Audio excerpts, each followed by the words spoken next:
This is Dr. Chris's Radio Horror Program on 91.3 FM, WCUW in Worcester, Massachusetts. And tonight on the show, if you happen to be listening to us at WCUW 91.3 FM, or catching this when it appears on YouTube or VidMe, the Radio Horror pages, where you can listen to our other great interviews and my silly, goofy-ass reviews, we have author Jenna Moquin on the show with us. Thank you for coming on the show with us, Jenna. Oh, thank you for having me. A local author who's written Diluted, Blood, and Safe. And of the two I'm probably most interested in, it's probably Diluted Blood, as this appears to be a vampire novel. And as I have a little thing with vampires, having written my own vampire novel, talk to us about what Diluted Blood is about. Diluted Blood is a story that takes place in Boston, and there is an underground world of vampires who sort of have a deal with the local police that they pretty much keep their victims to criminals like, gang members, murderers, the like, that sort of thing. And the cops sort of let them do their thing. But one of the vampires ends up killing a cop, and it sort of starts a war between the cops and the vampires. And then there's a reporter who sort of gets mixed up in it all when she starts investigating a mysterious death of a girl at an underground club that happened to be killed by a vampire. Oh my. And there's a lot of local references to local places in Boston, some fictional places, but a lot of local areas too. Where are some of the references to Boston that you put into your novel, and does it help living in the Boston area to write about it? Oh, definitely. Like I have some scenes that take place on the T, in the Boston Common. Where do you find a lot of your influence from as a writer? I get a lot of ideas from dreams. Oh, like some nightmares. Some things sort of come to me. Yeah, exactly. Some things Wes just Craven. Some things inspire me. I'd say some of my greatest influences were Stephen King and Ray Bradbury. Okay.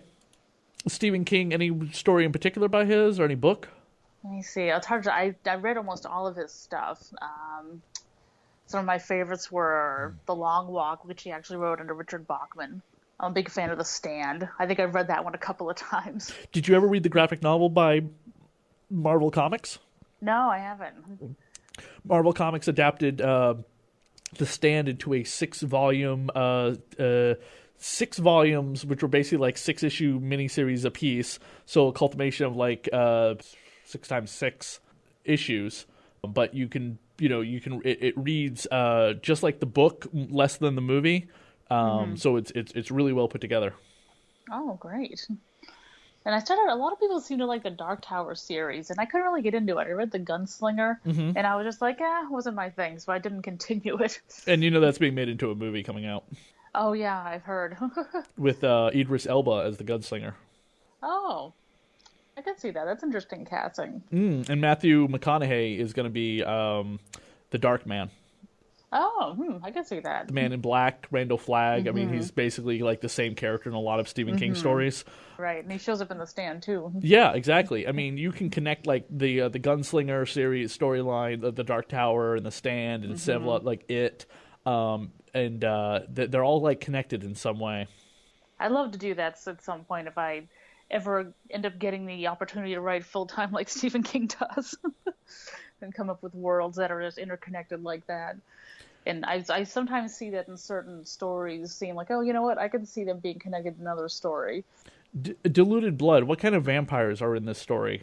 Do we have romantic vampires? Do we have Nosferatu-like vampires? Do we have vampires that you never want to be near? Sort of a combination of the two, I guess, of sort of like romantic and the scary. They're more, I like to call them more realistic vampires. Like, for instance, one of the themes in the story is the fact that a vampire would only be affected by a cross if he was Catholic when he was a human being. For example, a Jewish vampire would be affected by the Star of David, etc. So that was kind of an interesting idea I came up with. I also have 2 different types of vampires. There's vampires who are born vampires and vampires who are turned into vampires. There's purebloods and turned vampires. And there's sort of like inter-warring between those two as well.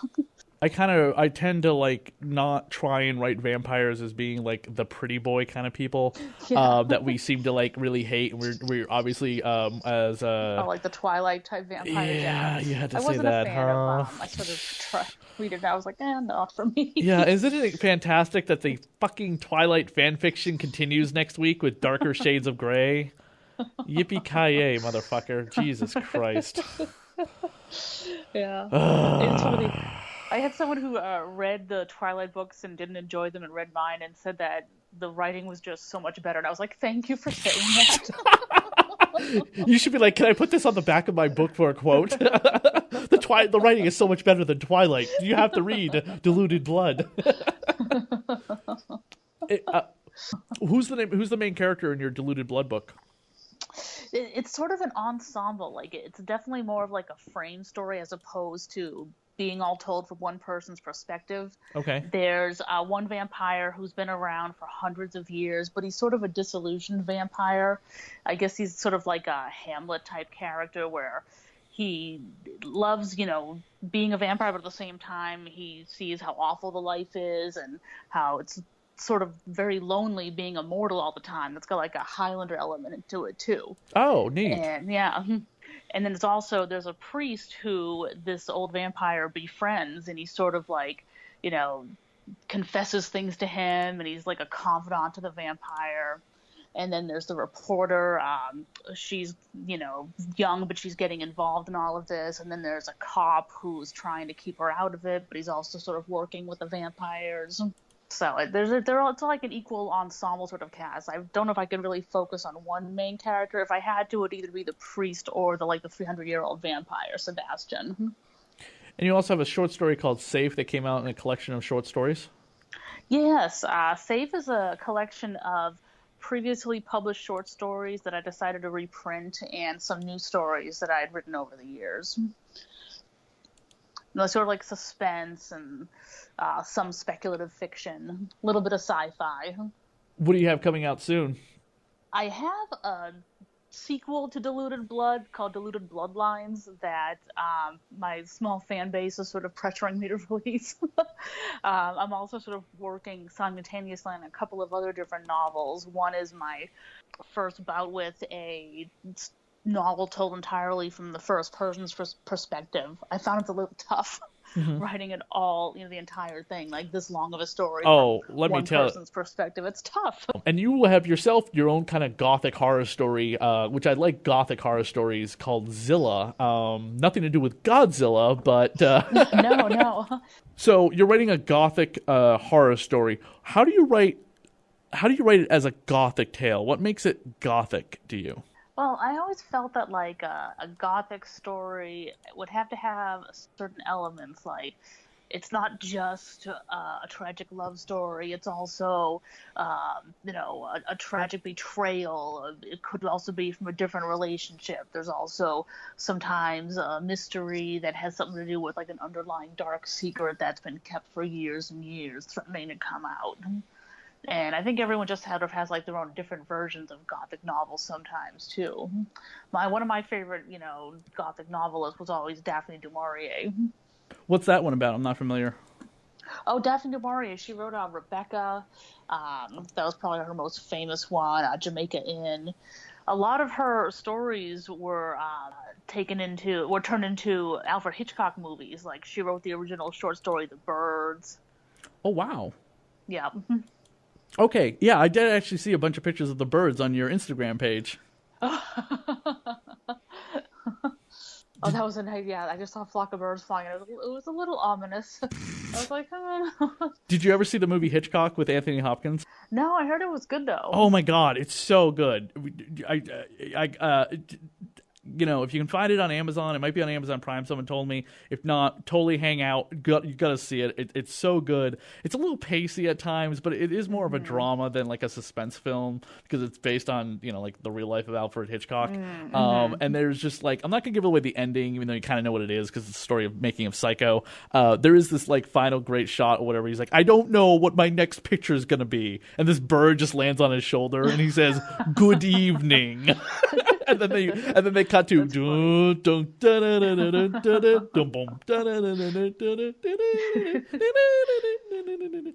I love it. He makes a point, like says earlier in the movie, saying the critics have said that TV has made me fat and slow, and I'm just not as good as I used to be. They're saying TV has brought me down because it's this terrible trash that people are watching these days.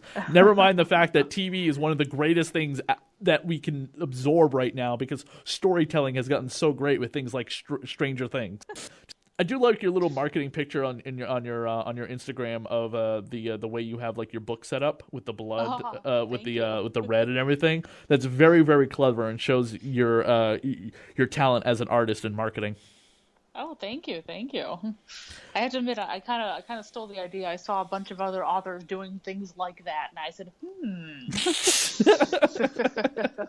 Now, have you ever taught in any panels at conventions as an author? Not yet. I think, I'm still very early in my career. I'm still sort of just starting out. And maybe one of these days I'll get asked for that. Gotcha. Have you ever read like horror comics? Occasionally. I think I probably read them more when I was younger. Anything in particular?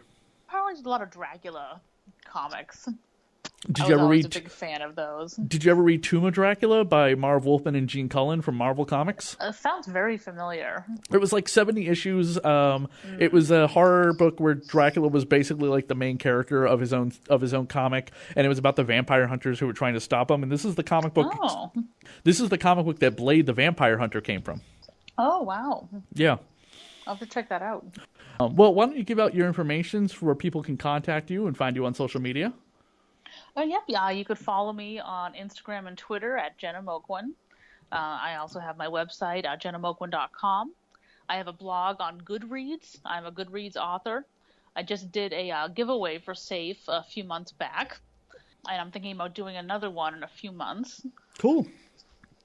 Well, thank you for coming on the show with us, Jenna, and giving... Thank you for having me. No problem, and talking about your books, and then we look forward to your next endeavor, and hopefully we'll have a chance to read your vampire novel, as those are my go-to horror for myself. My vampire book and movie collection is extensive. I look forward to reading yours as well. Awesome. Thank you very much. Thank you. Have a good one.